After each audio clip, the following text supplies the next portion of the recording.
My name is Emiliano De Laurentiis, and this is Brainwaves, the knowledge avatar experience. Knowledge avatars are digital personas that are reshaping how we learn, share, and interact with knowledge. In each episode, we're going to uncover how innovators are using knowledge avatars to accelerate their personal and professional growth. I hope you enjoy the show. My guest today is Karl Dakin. Karl Dakin is an advisor on pairing opportunities with innovative businesses and funding sources. Karl, nice to see you again. Good morning, Emiliano. Good to see you. It's morning somewhere in the world. It certainly is morning for you in Denver and for me here in New York State. Knowledge avatars and you and I have been together here working on knowledge avatars for quite a while, and we've had a lot of experiences working with knowledge avatars. So I think at this point it's been like 3 or 4 years, maybe more. Yeah, that sounds about right.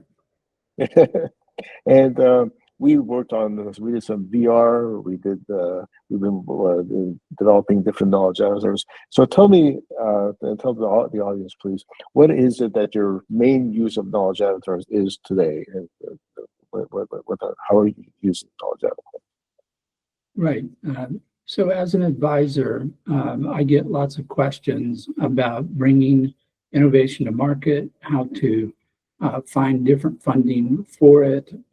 I get questions from people with funding about different types of innovation and technology.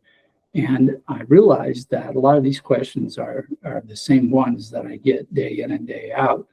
So I decided that as a starting point, I would create my own knowledge avatar, which I call CAP, which stands for capital.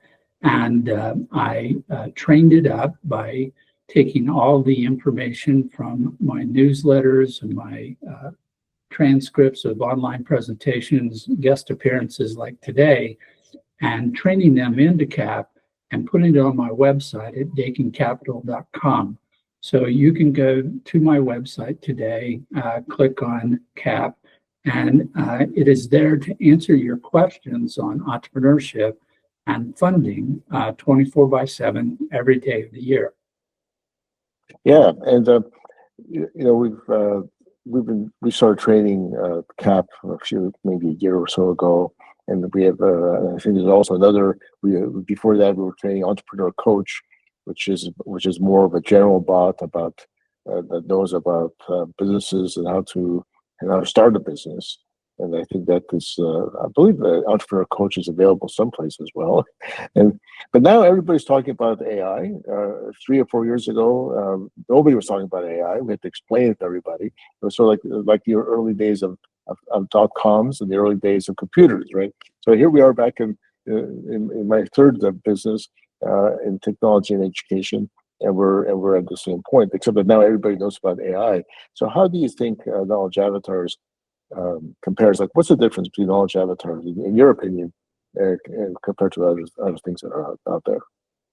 Yeah, so the definition of artificial intelligence has changed a lot, and with the current Copilot, ChatGPT, and other large language models, it's taken a massive leap forward to the point where almost everybody should be using AI in some fashion. But the big thing that people need to understand first is that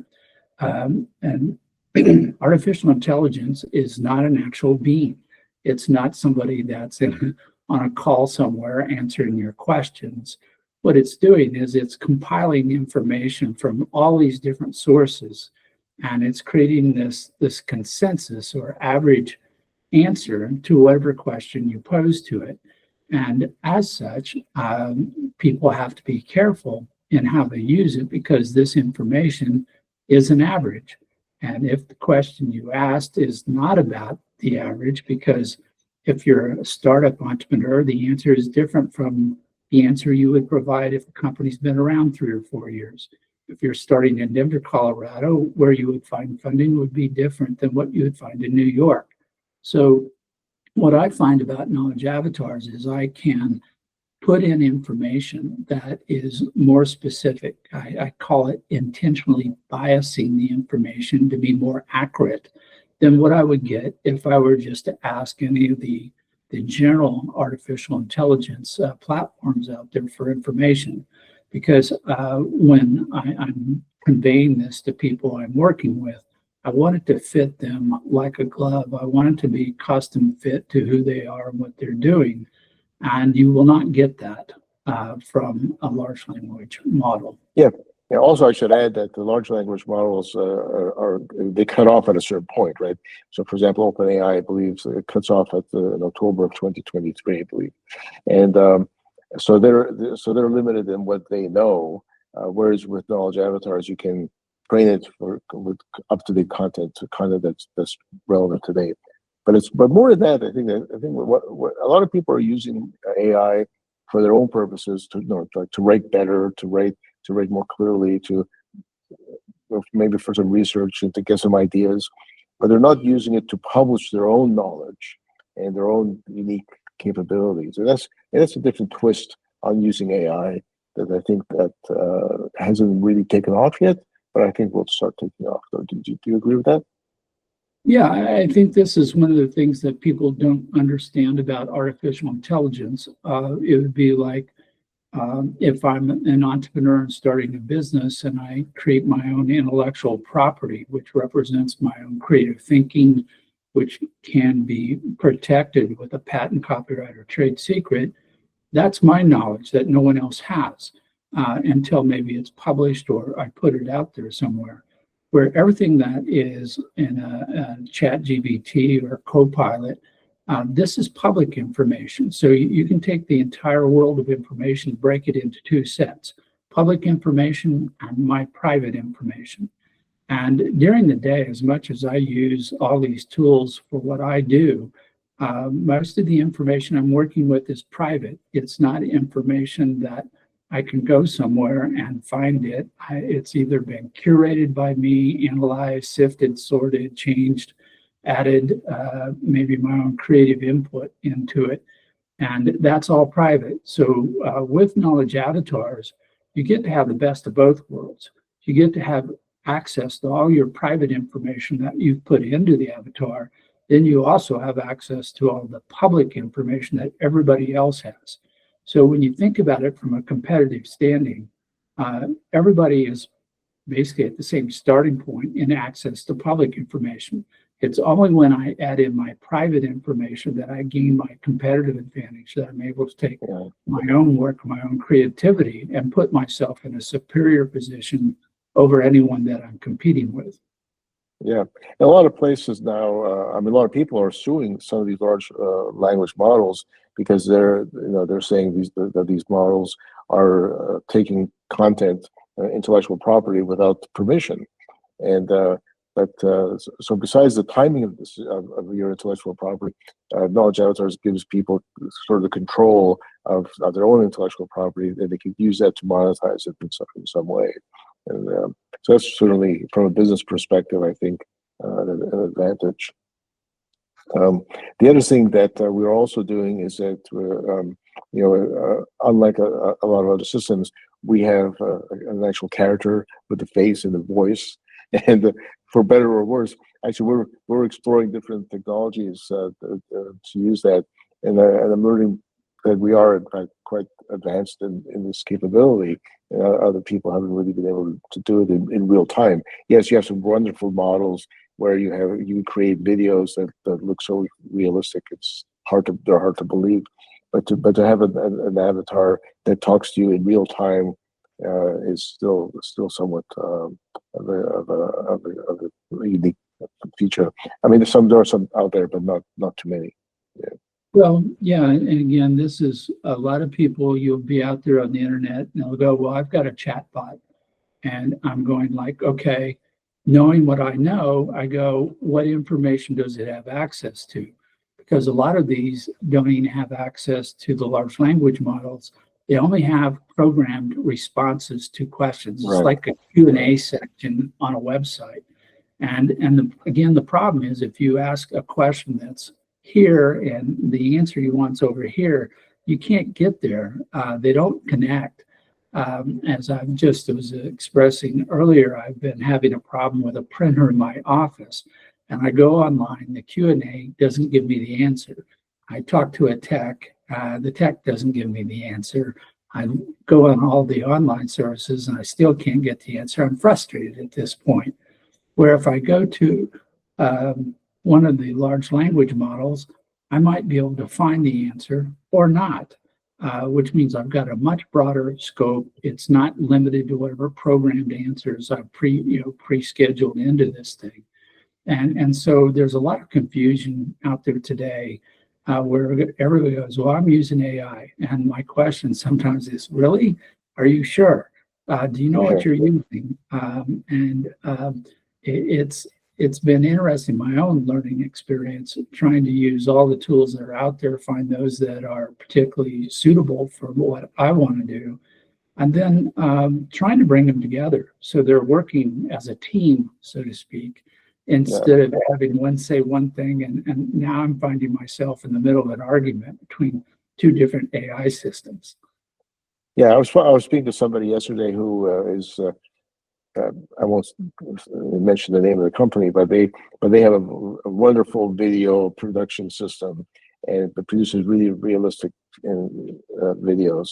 And he said, yeah, we have some AI, but it's not really AI. He was honest. He said, what we have is a decision tree, and you can say, if the person asks this, then respond with this, and respond with that, and that is really what people are using right now in a lot of systems. Whereas with knowledge avatars, you can put in your content. It's not just responding with that content, but it's actually trying to make sense of it, and gives you. I mean, I have had some conversations with some knowledge avatars that surprised me, because I've trained it with some of my content, but the responses are so intuitive. That I wonder, like, I'm beginning to wonder about the sentience of these systems. Like, I know they're not sentient, but it seems so realistic that I makes me wonder about that. Makes you wonder, at what point do we call them sentient? Yeah, well, sentience still requires that they can go beyond what exists. And everything that you're getting is already in existence. All I've done is put it in a particular order that gives it appearance of coherence. It gives it an appearance of accuracy when it may not be accurate. Anything that's generated by AI has to be reviewed to verify, validate that it's giving the correct information. And again, as I was expressing earlier, the same question from two different people may be soliciting different responses, and may require two different responses to give them exact, accurate information. And so right now, the avatars are getting better, as you said, intuiting what did they really mean by that question. So it sometimes appears that they are understanding you, that they are sentient. But at the end of the day, they can't give you information that does not exist unless they made it up, which is still a potential problem. Yeah, right, exactly. Now, I understand you're also working on different courses and different projects. How do you plan on using knowledge avatars in these various projects or courses? Yeah, so I'm kind of taking two different paths with new applications of knowledge avatars. One is in education and training, where for a particular topic, I will train it up in the greatest amount of information I have, granularity. I'll take the workbook, slide decks, Q&As, everything I can find on that particular topic, and train it into the avatar. So it acts almost like a classroom monitor or a teaching assistant who can take questions from a student when I'm not available and help work them through that particular topic. The other path that I'm working on, and it's been more of a challenge, is I'm looking for one that can be more of a project assistant, one where I can have a team of people working on a particular opportunity, and we are all feeding information into this as a common source to one, because we're all out collecting information from different groups. We're trying to avoid redundancy, trying to be efficient. We're also trying to keep up to date. So if Joe talks to somebody this morning and I don't know about it, then I have a problem because I may be out doing something that is either contrary to or competing with what one of my teammates did. So we're trying to figure out, how to bring documents, notes, comments, observations, various forms of information and bring it together. And this moves it into more than data management. This is what I call knowledge management. And I think this is a very important thing. As I'm working with a lot of projects, I go, well, I can move this from this point to that point. I go, that's not management, that's just transportation. And I want to get to a point where the right information is in the right place at the right time to support decision making in real time as the information is needed. And that's where I think knowledge management comes into play. It requires a higher level of game, understanding processes when information is needed during a series of events, so that like a football player who's reading the field, a quarterback who's looking downfield, looking at the defensive positions, they are readjusting their game plan as they're stepping out of the pocket and trying to figure out which receiver is going to come open. I need that kind of capability at the business level so that I can deal with a large number of variables that are in constant change.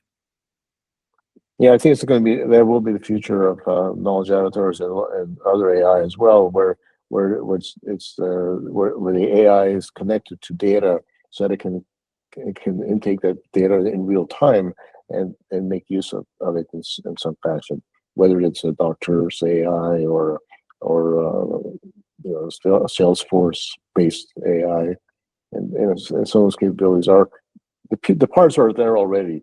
Well, I don't think a lot of people are using it yet, but they are beginning to. Yeah, that's like being given a new tool and understanding it has more applications, or like your new smartphone. You go, I didn't know it could do that. That's kind of where I see I'm at with the project assistance, is that we're moving from an individual use to a team or organizational use. And at that point, we may need to have multiple avatars with different bodies of knowledge to allow access to or to perform a task on the organization. So my CAP, which is on my website, that's a public-facing, open to the public type of information source. But I'm working on projects where the information has to be kept private. It may be subject to a non-disclosure confidentiality agreement. So I'm probably going to end up with one avatar for every major project, where only the team members or the client have access to that information. And even within a project, I may decide I want certain information to be accessible by my team and some by the client, but I don't want the client necessarily to have all the information. So you can see this thing blooming up where you may have one avatar for every client, one for every employee or team member, one that is a public-facing avatar with information that you're open to sharing, and one that's internal for information you're not wanting to share at the current time. So a simple project might have half a dozen avatars. A complicated one or a large organization might have hundreds of avatars. Yeah, that's very interesting because, in fact, you answered the question before I asked it, which was how do we balance a general AI? Like people are talking about general AI or general artificial intelligence that knows everything. Like that's what OpenAI is talking about that now, and a lot of people are talking about that, including Google. And what you're talking about is our AI with very specific knowledge, but you just made the argument.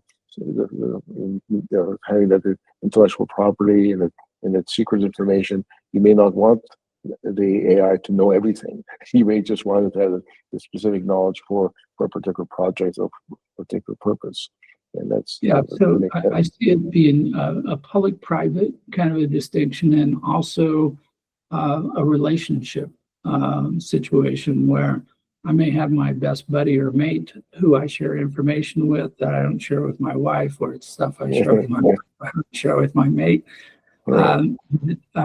Even in a team activity or project, I may have certain information I don't want certain people to know, or it's been shared with me, which happens a lot. It says, I can tell you this, but don't tell anybody else. Well, I can't put that into a general population of information. That's got to be held Right. in its own node or body of knowledge that only I can draw upon because it was given to me under a restriction. Yeah, and also if you have a bot that's specific to into a purpose or to a body of knowledge, like raising capital, for example, the conversation flows more easily because it already knows what you're talking about. You don't have to set up the context. You just ask it, how's life today, and it'll say, well, would you like to know more about capital coach? you know, And that's so true that, and I'm glad you bring that up, because I work with different people at different levels of knowledge where they may know nothing, all the way up to they're such a professional with so much experience that we have this saying, when you have a relationship where you finish other people's sentences, where yes, you're right, thinking at a level of harmony that doesn't require explanation, doesn't, justification. It's like, I'm doing this, and they immediately go, okay, then I need to do this. And they know where to grab the baton and run with it from that point forward. And as you train an avatar, it becomes more aware of all these different things. And so, again, you don't have to go through 10 layers of instruction to get started. You just jump right in. yeah. My goal is for people to, not just teachers and trainers, to have their own knowledge avatar to act as a teaching assistant, but also for students. And we're beginning to see that with some schools that we're working with. We're doing some pilot projects, and I can see it also in business, where a person can have their own knowledge avatar that can be used to store information that they personally want. There's things that they want to remember. In fact, we're also doing a living memoir knowledge avatar. That's a new project where people can train their knowledge avatar with their memoirs. But it's the same idea. The idea being that you can train the spot to be your repository of information, whether it's private or public facing. It's something that you can, if you want to remember something, you could just go to it and say, tell me, what was my conversation with Karl about last week? Right, right. Yeah. No, that's so correct. I mean, at some point, we'll be able to advance the use of the avatars where they will know, well, this has got to be private, so we're not going to tell anybody else. But that's going to take a while. It's like working with a friend who said, did you tell anybody else about this? Well, yeah, I did. I didn't think it was secret. Well, now we're all in trouble. Right. Same thing with the avatars. So I could see any individual getting to a point where they might have half a dozen avatars, which one is like a common body of knowledge. And then they've got all these pockets that are shared with certain people or their own personal information, like your diary or journal. You may not ever show that to anyone. Or you may do a great reveal somewhere down the road. So where you say, okay, now you can take this information and move it over into the category where everybody can see it, because I'm ready to talk about it now. And this could be anything from therapy of an individual, or a relationship between a therapist and a patient, a doctor. It could be an artist who's working on a grand scheme for something. I'm working on an urban redevelopment project where we can't talk about which property it is because they're doing a buy-up or assemblage of the property, and we don't want other people to step in and try to interfere with this larger plan. So our ability to control and access information when we need it and when we disseminate it to others, the avatars can do all that. All the capabilities are there. We just need how to learn to use them best. Yeah. I think that is something it took, I don't know how many years it took for people to get into blogging, or I mean, people always journaled, of course, but the idea of publishing your own knowledge in a blog or in on YouTube, for example. YouTube, it took, I know with YouTube, it took over 10 years for it to become popular, and but now a lot of people are publishing their own content through YouTube, and of course they're monetizing it. And I think this is the same thing with knowledge avatars. We are making it easy for people to create their own bot and to be able to publish that bot, which is a representation of their knowledge. And that's why it's called knowledge avatars. It's your own knowledge,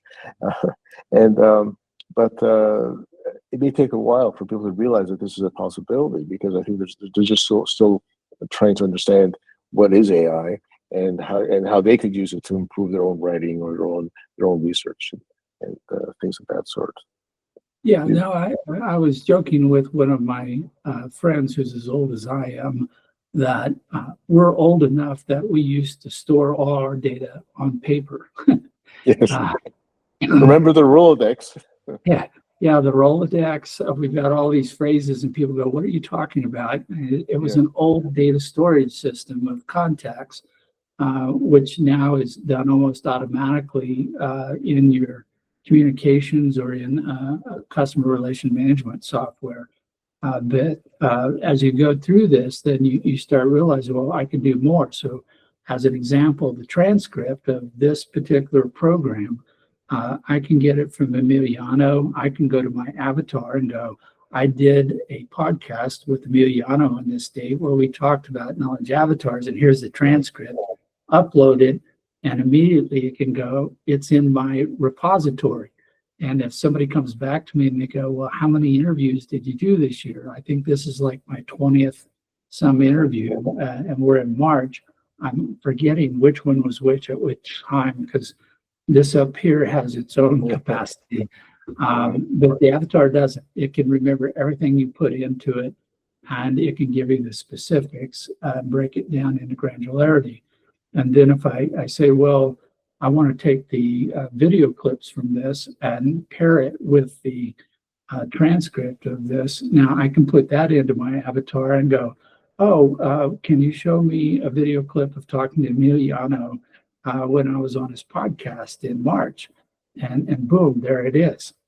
So it can be its own librarian, its own curator, its own gatekeeper and protector of secrets. It can do all those things. Yeah, excellent. So, Karl, as an advisor, you're obviously probably always looking for new potential businesses, new people. So, how do people get in touch with you?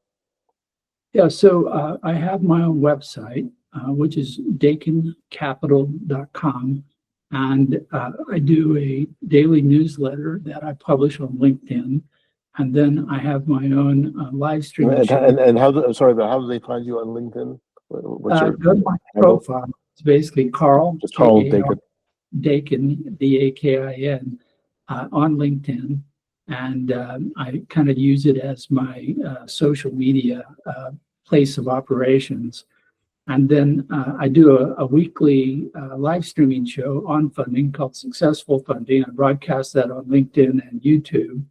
And all these things are searchable on the internet. So if you put in my name, almost everything for the first 10 or 12 pages is about me or something I've done or published over my long career. So I try to put as much information out there as I can to help people understand funding, maybe avoid mistakes or avoid the myths of funding.